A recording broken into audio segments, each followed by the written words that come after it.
Hello, my name is Zoe Hunt, and welcome to Flute Talks. This afternoon, I'm here with Dorie Gold.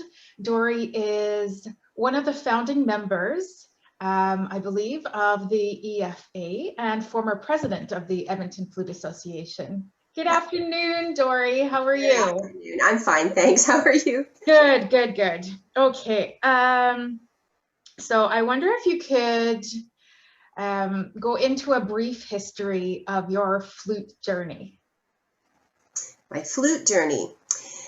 So probably my flute journey began in grade 5 when my teacher in music gave us recordings to listen to different orchestral instruments, and I loved the flute.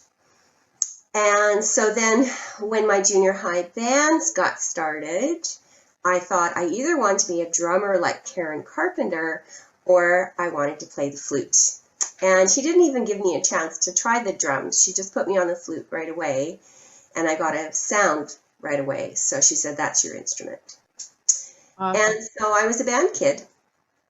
And then from there, I did a degree in music therapy at Capilano College, which is now Capilano University in North Van. Oh, fantastic. Yeah, my background is music therapy, but continued to perform and teach. I actually taught at CAP, taught flute in the music therapy department at CAP. And then, I don't know, it just kept going. And we were living in Korea for about 10 years. And while I was there, I had a chance to do my diploma with the ABRSM. So I did my diploma in flute performance and just started teaching more and more and more and doing less music therapy. And then I just felt that flute was my forte more so than music therapy, and so left that career behind and just do flute from. So tell me the teaching that you do now, do you at all transfer the music therapy into your teaching lessons, or is that something completely different? I would not say that I work as a therapist in any way, shape, or form as a teacher, but I would say the skills I gained as a music therapist definitely impact my teaching because of the communication skills that are so focused on the understanding of the educational process and how the brain works, working with groups, families, all that stuff. The skills I gained as a music therapist definitely improved. Yeah, improve my skills as a teacher, I think. Very cool. Very cool. Thanks. Can you tell me about the EFA and how that came to start? What are because so the EFA was cooking in my brain probably from about 2005. After moving to this area, I just kept looking with a little bit of jealousy to the States and how they have these wonderful flute associations, and flute associations can bring in workshops and teachers and networking. And I kept thinking, we need this in Edmonton. We need this. This would be terrific. So I took some time this morning to try and figure out the dates because, things just sort of flow. And I'm like, was it 2016? Yes, it was 2016. So in December of 2016, I said, you know what, I think the time's ripe. We're just going to try something. So I sent out an email to every flute player I knew in the area and invited them to a coffee morning. And we had a Christmas coffee morning and play-in hosted by the school I was working at the time, Taylor Conservatory. And I don't know, about 14 people showed up. Wow. And we had a wonderful time, and we had a brief meeting discussing, would this be something people wanted to do? And it was overwhelmingly yes. So then I think it was, we set up a committee anyways, so to look into how to be a nonprofit, and Leanne Gaynor gave us incredible help on that. And then we hosted a meeting. Lisa Nelson was in town. giving a master class. And so Shelley Young stepped forward and said, hey, why don't we merge this master class at U of A together with another meeting Cool. Yeah. to an inaugural meeting to get a name and to get all the votes in that we needed to move ahead to be a nonprofit.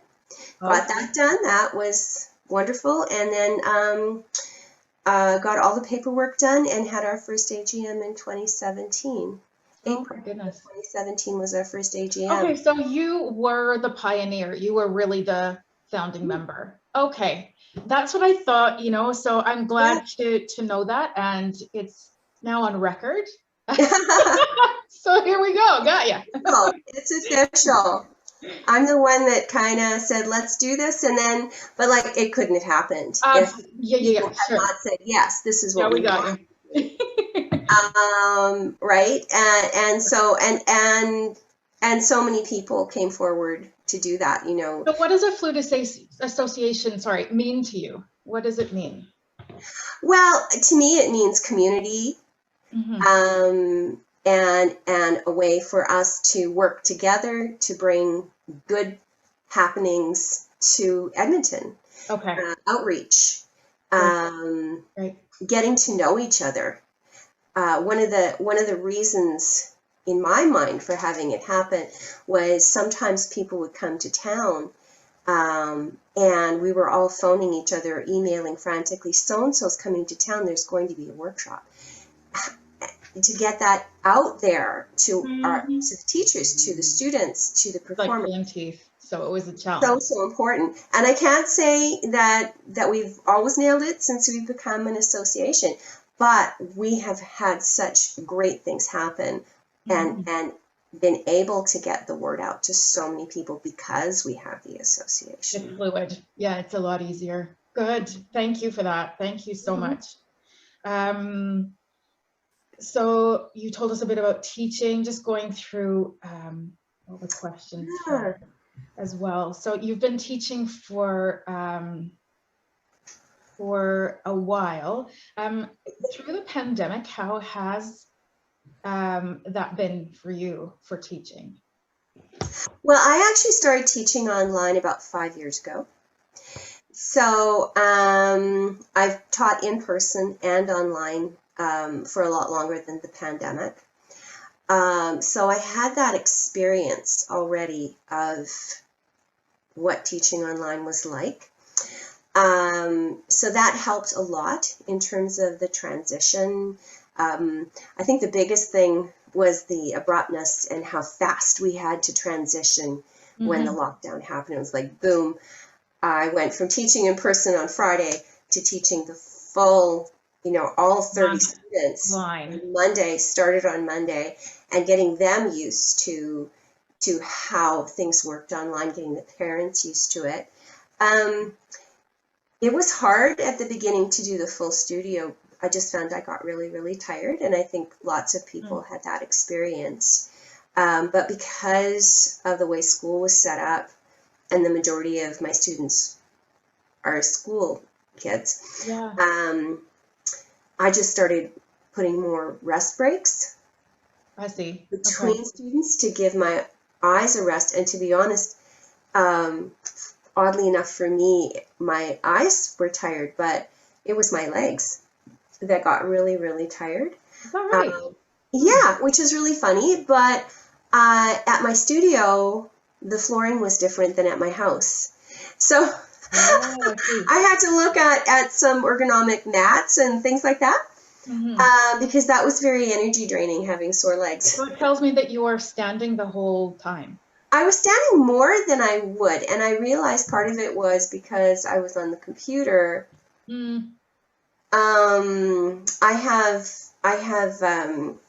I have neck issues that show up when I play sitting. Oh, I see. In order to demonstrate, I was standing a lot more, and I had to really retrain myself. So some teaching strategies were a little bit different, but I guess the question is, like, I'm looking at from sort of how did teaching change with pandemic, but it was more a teaching change through being absolutely online to being Right. occasionally online. Because I just had a couple of students online prior to that. Okay, I see. I see. So the good part about that is you had the idea of how things would work, and you had a system set up in place. So Yeah. what is the major difference between pandemic teaching versus face-to-face? Like, is the routine different, or is it? No. I mean, obviously, the main difference is that you're not in the room together. So you have to rely a lot more on your verbal skills and your ability to explain things really clearly, because you can't pick up on those nonverbal cues Right, that the a student. nuances, yeah, for sure. That's probably the biggest one. So it's a little harder to tell if a student's tired or had a rough day, or they're feeling really good and super energetic. You really have to rely on the relationship you have with them, that they'll let you know. And then every cue you can pick up. So it's like, oh, this person is a little off today. I wonder. And then you say, so how are you doing? How was your day? And then you find out. Whereas in person, maybe they walk through the room and you can tell right away, wow, this is a kid that get the tissue box out because something's up, right? Yeah. Not that happens all that often, but you just don't have that extra body language to help you when you're teaching online. I haven't had a lot of issues with hearing the tone, hearing the vibrato, stuff like that. I've got a really good setup. So that's never been an issue. The one thing I do find, though, with working on breathing, I always have to figure out how I'm going to set up the camera so that, they can see what I'm doing, what I'm demonstrating, stuff like that. But overall, I think it's been actually quite empowering. And I think my teaching has improved a lot in terms of verbal communication. Cool. That's great. You get so good at it. This is how to explain it, and this is the question to ask. Right. Because that's all we've got. Yeah. So it's virtual communication, and you're trying to put the emotion and the reality more into it now. So yeah. It's very I want to say picky, but it's very precise. It's extremely precise. Online teaching. Yeah, and I thought I was pretty good at it, but having all of them on for a full year, it's like, oh yeah, this is a better way to explain it. They get it. This is, especially with sort of, because flute is very physical, so trying to explain where your air is going and how can they experience where their air is going. When I have, and I can't go to my desk and pull out a tool and say, here you go. They've got to do it on their end and figure it out. Exactly. Yeah, it's been really interesting, actually. Cool. Okay, on that note, on a similar note, there are 5 questions that we routinely ask. So one of them is, how do you practice yourself? How do you do scales? How do you teach? And what are some of the techniques that you use for both yourself and for teaching? Oh, okay. So do you want to divide that up a little bit? Yeah, let's divide that up. Okay. Yeah. Thank you. So first of all, how do you teach? What is the routine of teaching? Okay. I really individualize the teaching strategy for each student, because they all have unique needs, and I have the the experience and the expertise to do that. So I wouldn't say that there's a routine. We definitely, even with the little ones, you're working on the technique behind sound production, the technique behind good breathing, rhythm. Rhythm, boy, doesn't matter how advanced you are, there's always rhythm, and I love teaching rhythm. But I think it's more diagnosing where that person's at and then selecting the strategies that fit their unique position and potential. And sometimes that's sort of taking into account where they're at as a person as well. Definitely teaching a little 9-year-old is quite different from teaching a retiree who maybe has returned to the flute after a long time. Right. Yeah. Okay. Cool. Great. And then how do you practice yourself? I definitely practice more in the summer. I'll tell you that. In summer I changed my time, and in the summer I practice in the morning, and so I spend more time practicing in those months. When my regular teaching schedule, I usually don't start practicing till maybe 2 or 3 in the afternoon, depending on what time I start teaching.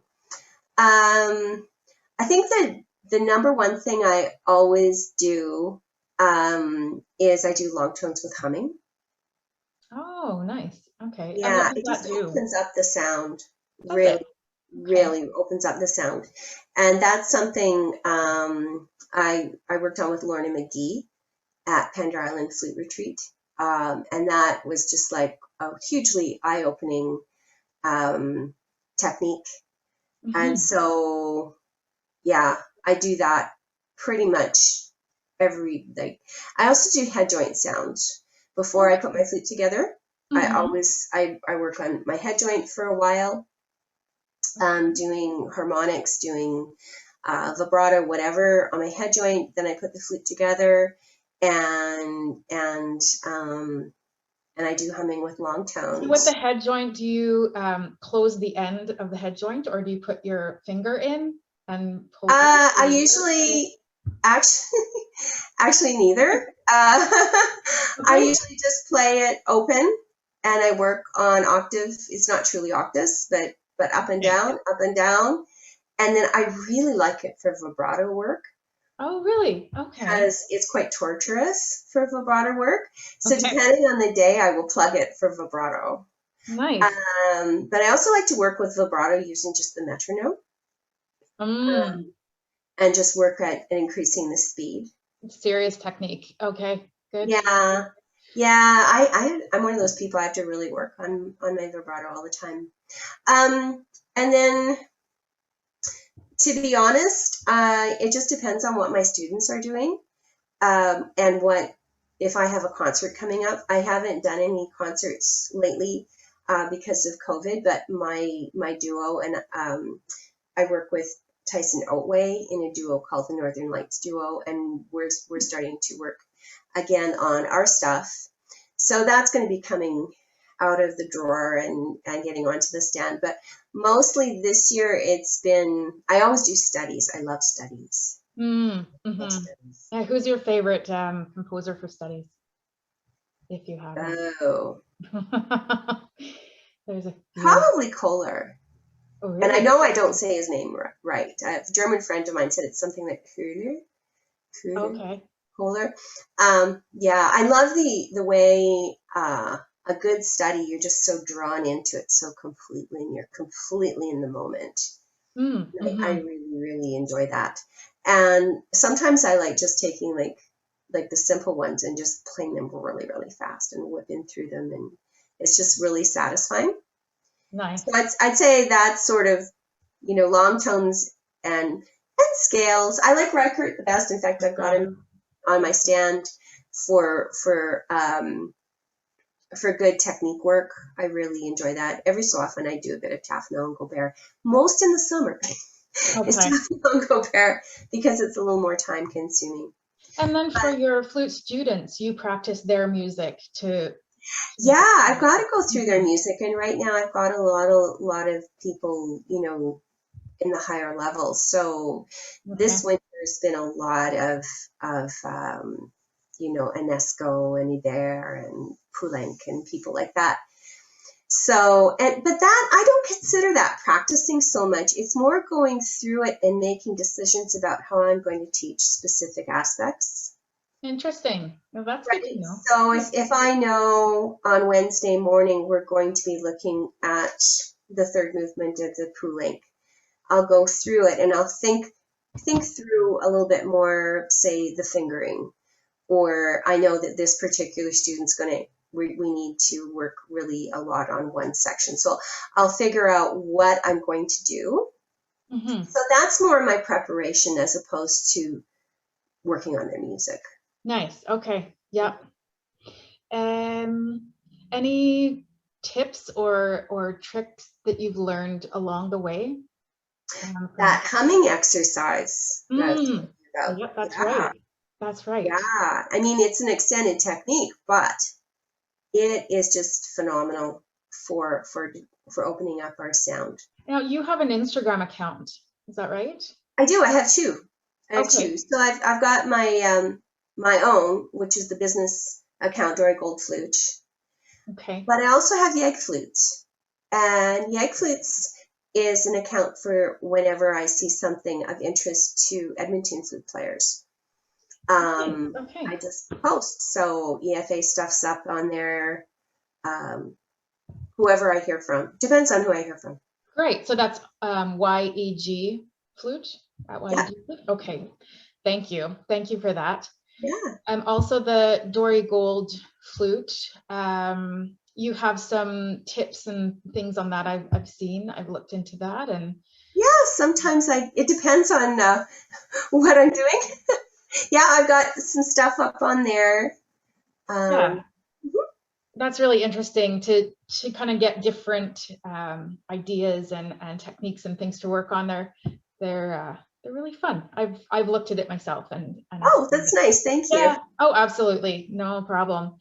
Um, and oh, here's a question. So what is something most people don't know about you, Dorie?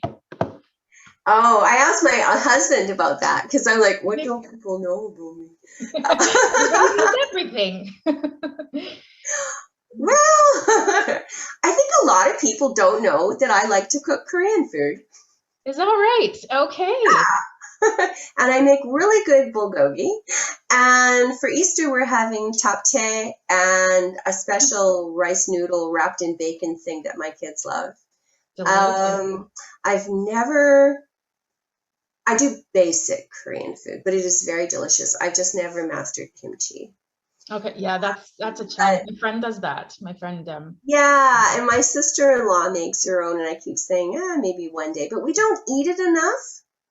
mm, Yeah, so it's always a specialty dinner, right? So when my kids were younger, we probably had Korean food once a week, and I learned the recipes I wanted to do, and now I've kind of settled into my core. But having lived there, we lived there a long time, how and long then did we you live came there for? here. Pardon me? How long did you live there? We were there 9.5 years. Oh my gosh. Yeah, Oh, yeah, 9.5 years, and I never learned to cook Korean food while I was while there. you were there. Oh, okay. No, so then we moved here, and it was like, oh my gosh, I miss Korean food so much. So thankfully, some friends shared some wonderful recipes with me, Good. and yeah, so that's something I like to cook, and Korean food is probably something people don't know about me, Excellent. unless they've been Excellent. invited over for dinner, which doesn't happen now at all. Right, right. Mm. Hmm. Okay. Well, I think those are all of the questions that will keep us. I think those are all the questions that we went through. So yeah, thank you very much for taking the time today to Yeah, be you're with us. And welcome. You're welcome. Thanks for inviting me. yeah, no problem, no problem. Yeah, so I just want to say thank you to the Alberta Flute Association the Edmonton Flute Association Yes. for giving us this opportunity, and to the Alberta Arts Foundation.